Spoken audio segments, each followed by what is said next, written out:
कांग्रेस अब की बार 11 सीट जीतेगी और 2 सीटों पर आज की तारीख में कांग्रेस 30,000 से 50,000 वोटों से पीछे है।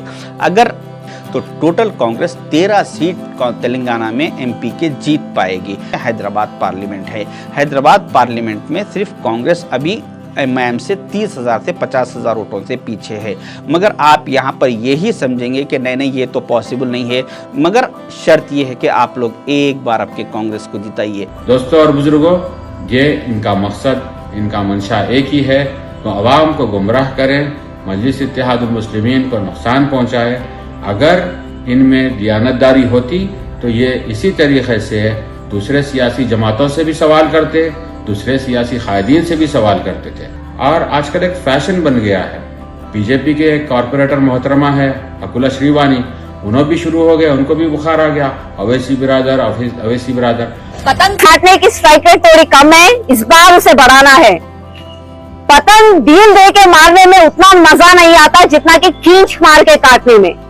पिछले 40 साल से उड़ रही अपने हैदराबाद में पतंग को इस बार उसे बढ़ाना है।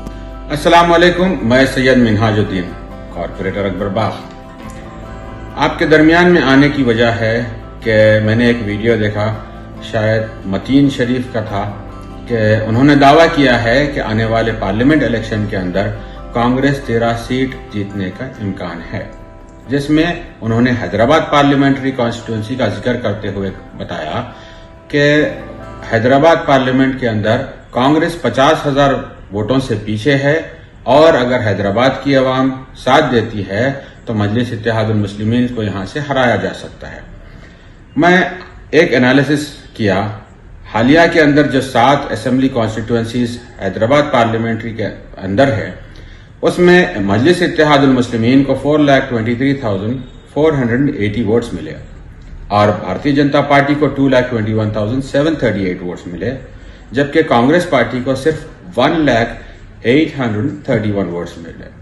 इसमें काबिल जिक्र गोशामहल कॉन्स्टिट्यूंसी है, क्योंकि गोशामहल के अंदर साबिका में कांग्रेस के एमएलए थे, वहां पर इनका परफॉर्मेंस सिर्फ 6,000 वोट उन्होंने हासिल किया।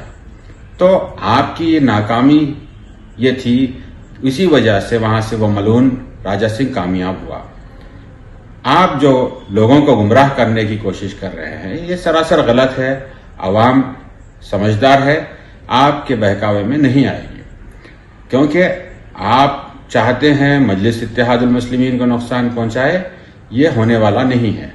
और मेरे भाई, जो नमक का जिक्र करे आप, नमक का कंकर, नमक हर पकवान के लिए जरूरी है, बगैर नमक के आपको लज्जत नहीं मिलेगी।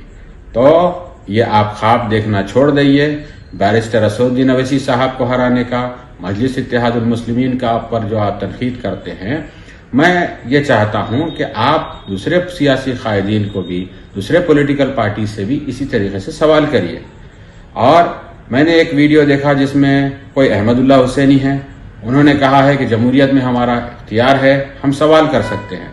बेशक आपको इख्तियार है, सवाल करना भी चाहिए, क्योंकि आप अपने इलेक्टेड रिप्रेजेंटेटिव से सवाल करते हैं तो ये उनके लिए हिम्मत है, उनको जो है सही रास्ते पर चलने की और उनको आगे बढ़ने की। क्योंकि अवाम जब सवाल करती है और अपने तकालीफ को बयान करती है तो आपके नुमाइंदे आपकी आवाज को ऐवानों तक पहुंचाते हैं, उसको हल कराने की कोशिश करते हैं। लेकिन इसके अंदर गलत अल्फाज इस्तेमाल करना और गलत इंफॉर्मेशन लोगों तक पहुंचाकर गुमराह करना, ये सरासर गलत है। और आजकल एक फैशन बन गया है। बीजेपी के एक कॉर्पोरेटर मोहतरमा है अकुला श्रीवानी, उन्होंने भी शुरू हो गया, उनको भी बुखार आ गया। अवैसी बिरादर तो अल्लाह ताला ने शायद अवैसी बिरादर्स के अंदर कुछ एक खासियत रखी होगी कि जिसको भी मकबूलियत चाहिए वो अवैसी बिरादर्स मजलिस इत्तेहादुल मुस्लिमीन की बुराई करते हैं और अपने सियासी मफाद को चमकाने की कोशिश करते हैं। दोस्तों और बुजुर्गों, ये इनका मकसद, इनका मंशा एक ही है, तो अवाम को गुमराह करें, मजलिस इत्तेहादुल मुस्लिमीन को नुकसान पहुंचाए। अगर इनमें दियानतदारी होती तो ये इसी तरीके से दूसरे सियासी जमातों से भी सवाल करते, दूसरे सियासी कायदीन से भी सवाल करते थे। मैं यही बात कहते हुए अपनी बात को खत्म करता हूं। आप लोग इनके बहकावे में ना आइए। शुक्रिया। अस्सलाम वालेकुम। मजलिस को तुम जानते नहीं है प्यारे, तुम्हारी दादी दारुसलाम को आई थी, तुम्हारी दादी दारुसलाम को आई थी, आकर बोली थी कि जनाब शिवशंकर साहब का सिकंदराबाद के इलेक्शन में तायीद करो। दारुसलाम को तुम्हारी दादी आई थी तो शिवशंकर साहब कामयाब हुए थे। ये मजलिस काम कर रही है, इसीलिए कांग्रेस को बड़ी तकलीफ होती है। बीजेपी पैसे देती मजलिस को। राहुल गांधी, तुम नहीं जानते हम लोगों को, हम रसूल अल्लाह सल्लल्लाहु अलैहि वसल्लम के उम्मती हैं, हम उनके गुलामों के गुलाम हैं। और जमीर बेचना, ईमान बेचना दौलत के लिए हमारी फितरत में नहीं है। शायद तुम्हारे साथ जितने हैं वो करते होंगे, मगर हम आका के उम्मती हैं। हमारे पास जो दौलत है राहुल गांधी तुम्हारे पास नहीं है। हमारे पास सबसे बड़ी दौलत यह है कि हम कमली वाले को अपना आका मानते हैं, वो तुम्हारे पास नहीं है दौलत हो। तुम कौन सी दौलत की बात कर रहे हो? और दौलत की तुम बात कर रहे हो राहुल गांधी, तो क्या जब मैं न्यूक्लियर डील जब हो रही थी 2008 की, जब उस वक्त मैं खड़े होकर पार्लियामेंट में कहा था कि न्यूक्लियर डील भारत के लिए अच्छी है तो भारत के मुसलमानों के लिए भी अच्छी होगी, उस वक्त तुमने कितने पैसे दिए थे बताओ राहुल गांधी? जब किरण कुमार रेड्डी के गवर्नमेंट के खिलाफ नो कॉन्फिडेंस मोशन लाया गया, मजलिस से कहा गया तायीद करो, हम तायीद किए थे, कितने पैसे तुमने दिए बताओ राहुल गांधी? जब प्रणब मुखर्जी का प्रेसिडेंट का सदर जमहूरिया का इलेक्शन था तो तुम्हारी मां ने, डॉक्टर मनमोहन सिंह ने और मरहूम अहमद पटेल साहब ने मुझसे यूपीए की मीटिंग में रुकने कहा, उसका कि जाकर आपके दोस्त को समझाओ।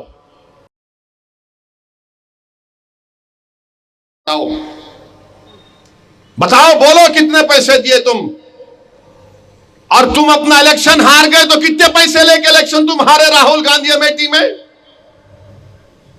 तुम 2014 हार गए, 2019 हार गए, तुम क्या पैसे लिए थे बीजेपी से? पैसे लिए या मुफ्त में हार गए तुम बताओ?